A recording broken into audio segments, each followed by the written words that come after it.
Nakaset ang pelikula sa Northern Great Plains noong early 18th century. Ito ang panahon kung kailan ang European settlers ay nakolonize ang karamihan sa mga bahagi ng bansa. Ninakaw nila ang mga resources, pinatay ang mga lokal na katutubo, at sinira ang mga kagubatan upang magtayo ng mga lungsod. Sa simula ng kwento, ipinakilala sa atin ang isang babaeng Comanche na si Naro, na nag-e-enjoy sa pangangaso. Meron siyang isang trained dog na nagngangalang Sari, na tila napakatapat sa kanya. Isang umaga sa kagubatan, nagsasanay si Naro gamit ang kanyang axe, nang mapansin niya ang isang elk, kaya nagpa siya siyang hulihin ito. Gayunpaman, nangyari ang isang malakas na kulog, na naging dahilan upang makatakas ang hayop. Nang hindi nagpapakita ng pagsuko, buong lakas na hinabol ni Naro at ng kanyang aso ang hayop. Sa kabila nito, hindi pa rin sila nagtagumpay sa paghuli nito. Sa proseso, ang buntot ni Sari ay nasabit sa isang trap na nagdulot sa kanya ng matinding sakit. Nang napalaya na si Sari mula sa bitag, nilagyan din niya ng natural na remedyo ang buntot nito. Pagkatapos ay naghanda na ang dalawa na umuwi, ngunit sa sandaling yun, nakarinig sila ng malakas na ingay na nagmumula sa langit. Agad na pumunta si Naro upang mag-imbestiga, at nang makarating siya sa isang kalapit na bangin, nakita niya ang isang malaking alien ship na lumilipad sa mga ulap. Sa sumunod na eksena, nakipagkita si Naro sa kanyang kapatid na si Tabei, na isang mahusay na hunter. Sa katunayan, siya ang itinuturing na pinakamabangis na fighter sa buong tribo. Sa tuwing pupunta sila para sa isang malaking hunt, si Tabei ang namumuna sa kanila. Ibinahagi ni Naro na nakakita siya ng isang thunderbird sa langit kanina, at ipinahayag din niya na handa siyang samahan siya sa paparating na hunt. Gayunpaman, hindi naniniwala si Tabei na handa na siya, at sinabing ito ay masyadong mapanganib. Kasunod nito, bumalik si Naro sa kanyang ina at tinulungan siya sa paghahanda ng ilang gamot. Habang hinahasa ni Naro ang kanyang axe, tinanong ng kanyang ina kung bakit gusto niyang maging isang hunter. Sumagot si Naro na kasing husay siya ng iba dahil mas ginagamit niya ang kanyang katalinuhan kaysa sa kanyang pisikalidad. Gayunpaman, maging ang kanyang ina ay naniniwala na hindi siya maaaring maging isang hunter. Makalipas ang ilang sandali, dumating si Tabei na may dalang ibon na hinuli niya para gawing pagkain, ngunit mukhang hindi nasisiyahan si Naro dito. Sa kabilang banda, isang mapanganib na nilalang, na tinatawag na Predator, ang tumalon palabas ng spaceship. Meron siyang dalang napaka-advanced na sandata tulad ng mga laser, thermal vision, at ang kakayahang maging invisible. Upang bigyan tayo ng maikling demo ng kanyang mga kakayahan, ang Predator ay naglakad sa kagubatan, at walang kahirap-hirap na pinatay ang isang higanteng ahas. Sa ibang lugar, habang kumukuha ng mga halamang gamot, napansin ni Naro ang mga lalaki na papunta sa gubat upang patayin ang isang leon. Nang malaman ni Naro na hinuli ng leon ang isa sa kanilang mga kasamahan na si Puwi, nagpasya siyang sumama sa kanila. Gaya ng inaasahan, tumanggi ang mga lalaki na pasamahin siya, ngunit nang sabihin ni Tabei na makakatulong siya sa paggamot sa mga sugatan, pumayag na sila. Hindi nagtagal, nagsimula na ang paghahanap, at ginabayan ni Naro ang lahat gamit ang kanyang tinatawag na matalinong utak. Naglakad sila ng ilang oras at sa huli ay nahanap nila si Puwi, na nasa isang kalunos-lunos na kondisyon. Kaagad siyang ginamot ni Naro at binigyan ng mga halamang gamot, na nagligtas sa kanyang buhay. Matapos ang matagumpay na rescue mission, ang lahat ay naghanda ng umalis, ngunit nanindigan si Tabei na kailangan nilang hantingin ang mabangis na leon. Kaya naman, inutusan niya ang ibang mga lalaki na buhatin si Puwi pabalik sa kanilang kampo, habang siya naman ay hahanapin ng leon. Gayunpaman, medyo may pag-aalinlangan si Naro, dahil karaniwang tinatapos ng mga leon ang kanilang biktima, at hindi sila basta-basta hinahayaang magdusa. Kaya naman, hiniling ni Naro na sumama sa kanya, ngunit tumanggi si Tabei. Habang pabalik sa nayon, natuklasan ni Naro ang patay at binalatang ahas, pati na rin ang mga bakas ng paa ng Predator.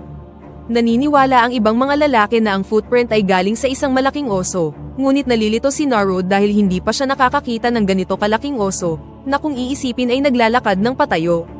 Kaya naman, nagpasya siyang bumalik kay Tabei at bigyan siya ng babala tungkol dito. Sumama rin sa kanya ang isang miyembro ng kanilang tribo na nagngangalang Paka. Hindi nagtagal, nakarating siya kay Tabei at sinabi sa kanya ang lahat, ngunit naniniwala rin siya na isa itong oso. Kasunod nito, silang tatlo ay nagsimulang hanapin at hantingin ang leon. Iminungkahi ni Naro ang paglalagay ng pain at pagposisyon sa itaas ng puno, upang makakuha ng epektibong pag-atake sa leon. Pagkaraan ng ilang sandali, Si Noro, kasama si Paka, ay umakyat sa isang puno, habang si Tabei naman ay inilagay ang pain at nagtago sa likod ng mga halaman.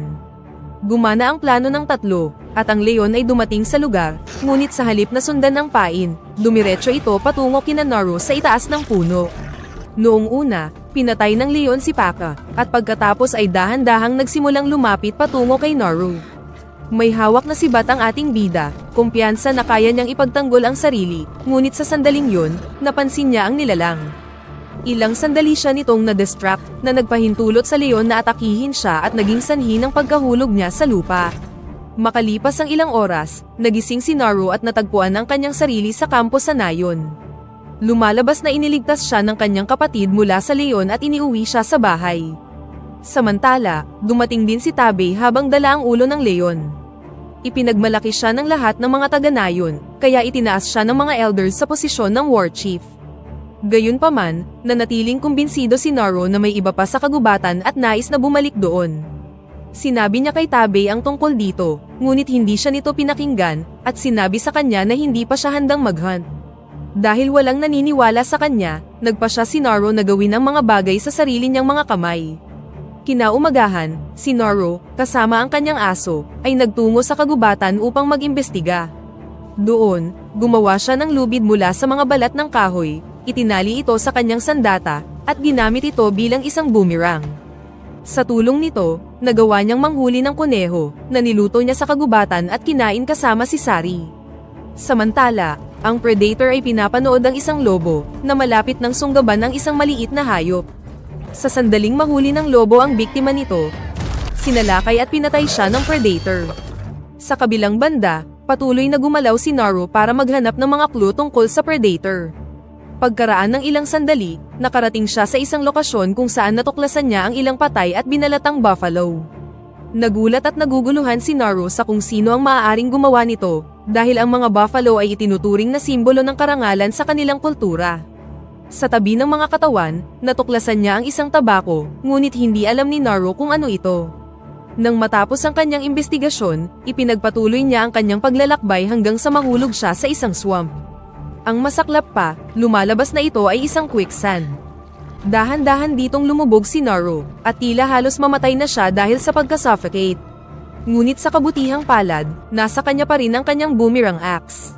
Gamit ito, kahit papaano'y nailigtas niya ang kanyang sarili.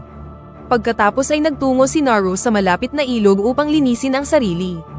Samantala, makikita ang predator na napansin ang parehong tabako.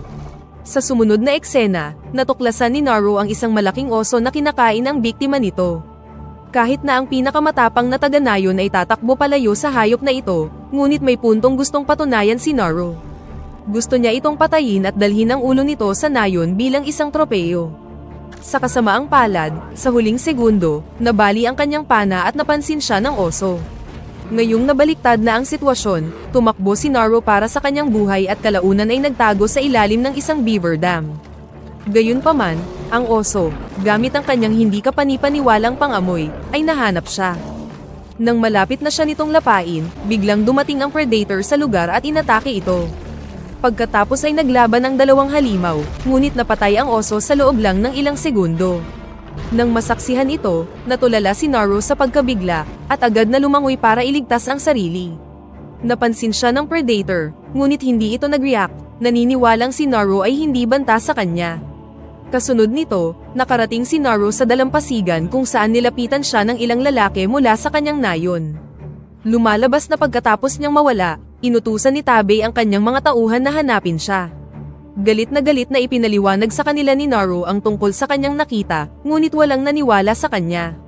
Sa halip, inutos nila sa kanya na bumalik na sa nayon. Nang tumanggi si Noro, hinuli nila siya at itinali.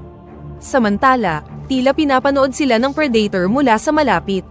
Gamit ang kanyang advanced na teknolohiya, minarkahan niya ang kanilang mga armas. Hindi nagtagal, narinig ng mga tribesmen ang pag-ungol ng predator at napansin ang ilang paggalaw sa mga halaman. Sa sobrang takot, pumwesto sila, at ang isa sa kanila ay nagpakawala ng palaso sa paligid. Pagkatapos nito, dahan-dahan siyang umabante para mag-imbestiga, para lang matuklasan na isa lang pala itong kuneho. Hindi napigilan ng mga lalaki ang kanilang halakhak, at pinagtawanan nila ang kinakatakutan ni Noro. Ngunit sa sandaling yun, 3 laser ang tumutok sa katawan ng lalaki, na sinundan ng mga metal arrow, na agad pumatay sa kanya. Dahil dito, sinimulan ng iba pang mga lalaki ang pagpapalipad ng kanilang mga palaso sa random na direksyon, at ang isa dito ay tumama sa Predator at inilantad ang kanyang tunay na sarili. Agad na sinimulan ng mga lalaki ang pag-atake sa nilalang, ngunit napakalakas ng alien at walang kahirap-hirap niyang pinatay ang mga tao. Habang nagpapatuloy ang laban, kahit papaano'y napalaya ni Naru ang sarili at nakatakas mula sa lugar. Sa kasamaang palad, napatay ng Predator ang lahat ng mga Comanche warrior at sinimulan siyang tugisin. Sinubukan ni Naru na tumakas sa kakahuyan, ngunit nahuli siya sa isang bitag. Ilang sandali pa, nilapitan siya ng Predator, na tila handa nang tapusin siya. Gayunpaman, nang makitang nahihirapan at nasasaktan si Naru, tumigil siya. Dahil dito, na-realize ni Naru na hindi inaatake ng Predator ang mga pain o sino mang walang armas. Kasabay nito, dumating ang ilang French hunters na may dalang baril, at kinidnap siya. Sa sumunod na eksena, nagkamalay na si Naru at natagpuan ang kanyang sarili na nakakulong sa loob ng isang wooden cage. Pagkatapos ay napansin niya ang isang lalaki na humihit-hit ng tabako, at nalaman na sila ang pumatay sa mga buffalo kanina. Sa sandaling yun, nilapitan siya ng isang translator at nagtanong sa kanya kung alam niya ang tungkol sa alien. Nang hindi sumagot si Naru, isiniwalat nila ang isa pang hostage, na walang iba kundi si Tabei. Hindi nagtagal, dinala ang magkapatid sa kagubatan, kung saan itinali sila bilang pain para i-hunt ng invisible na alien. Nagpanik si Tabei, ngunit tiniyak sa kanya ni Naru na ang Predator ay hindi umaatake sa mga walang labang nilalang.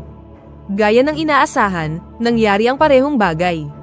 Dahan-dahang lumapit ang Predator sa mga lalaki mula sa likuran, at sinimulan silang patayin pa isa-isa. Habang nagpapatuloy ang massacre, ang magkapatid ay nagawang palayain ang kanilang sarili.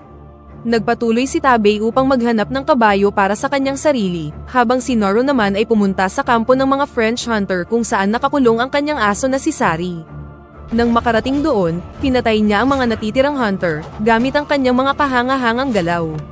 Ngunit bago siya makaalis kasama ang kanyang aso, nilapitan siya ng translator. Naputol ang paa niya, kaya naman humingi siya ng gamot kay Naru. Bilang kapalit, inalok niya na tuturuan siya kung paano gumamit ng baril. Pumayag naman si Naru sa alok at binigyan siya ng gamot na nagpababa ng temperatura ng kanyang katawan. Habang nag-aaral siya kung paano gumamit ng baril, narinig nila ang nakakatakot na ungol ng Predator. Sa takot, agad na nagtago si Naru sa likod ng isang puno, habang ang translator naman ay nagpanggap na patay na siya. Ang nakapagtataka, hindi nahanap ng Predator ang translator dahil sa mababang temperatura ng kanyang katawan. Dito na na-realize ni Naru na meron ding kahinaan ng alien. Gayunpaman, pinupunan ng nilalang ang kahinaang ito gamit ang kanyang katalinuhan, sa pamamagitan ng pagtapak sa lahat ng mga bangkay. Pagkatapos nito, nakita niya si Naru at itinutok ang kanyang laser sa kanya. Gayunpaman, nang magpapaputok na siya, dumating si Tabei mula sa kung saan at inatake ang ulo ng Predator, na naging sanhi ng pagkalaglag ng kanyang helmet. Bilang resulta, ang laser na nasa helmet ay nagpoint at nag-shoot sa puno, imbes na kay Naru. Nang makita ito, napagtanto ni Naru na ang metal arrow ay sumusunod sa mga laser point kaysa sa lokasyon ng kalaban. Sa oras na makuha ng Predator ang kanyang helmet, inatake siya ni Tabei. Ang tribesman ay nagawang makipagsabayan sa kanya, at nakapagpatama din ng ilang mga kahanga-hangang shot. Ikinainis ito ng Predator, kaya sa huli ay nag-invisible na siya. Makalipas ang ilang segundo, nahuli niya si Tabei at sinaksak siya mula sa likod. Nakita ito ni Naru sa harap mismo ng kanyang mga mata, ngunit wala siyang oras para magdalamhati, at agad na tumakas kasama ang kanyang aso. Kinaumagahan, nakita niya ang isa sa mga nakaligtas na French hunter sa kabilang panig ng ilog at hinuli siya. Pinutol niya ang kanyang binti, upang pigilan siyang tumakas, at ginamit siya bilang pain. Pagkatapos ay uminom siya ng gamot, na nagpababa ng temperatura ng kanyang katawan at ginawang imposible para sa Predator na maramdaman siya. Pagkaraan ng ilang sandali, dumating ang Predator ayon sa plano, at sinubukang hanapin ang taong nag-set up ng pain, ngunit tulad ng inaasahan, hindi niya mahanap si Naru. Bigla niya itong inatake sa ulo mula sa likuran, kinuha ang helmet nito, at pagkatapos ay tumakbo palayo. Kasunod nito, ipinosisyon niya ang helmet sa paraang maididirekta ang laser sa Predator. Hindi nagtagal, dumating na ang Predator, at tumalon si Naru sa kanya. Nagkaroon sila ng matinding sagupaan, kung saan nagawang putulin ni Naru ang kamay ng nilalang gamit ang sarili niyang sandata. Kasunod nito, si Naru, kasama ang tulong ni Sari, ay itinali ang Predator gamit ang isang lubid at kinaladkad ito sa quicksand. Alinsunod sa plano, itinutok niya ang mga metal arrow kay Naru, hindi alam na ang laser ay nakatutok sa kanyang sarili. Nang nag-shoot siya, ang mga metal arrow ay tumagos sa sarili niyang ulo, na siyang tuluyang tumapos sa kanya. Sa huling eksena, bumalik si Naru sa kanyang nayon dala ang ulo ng Predator, na naging dahilan upang ipagmalaki siya ng lahat.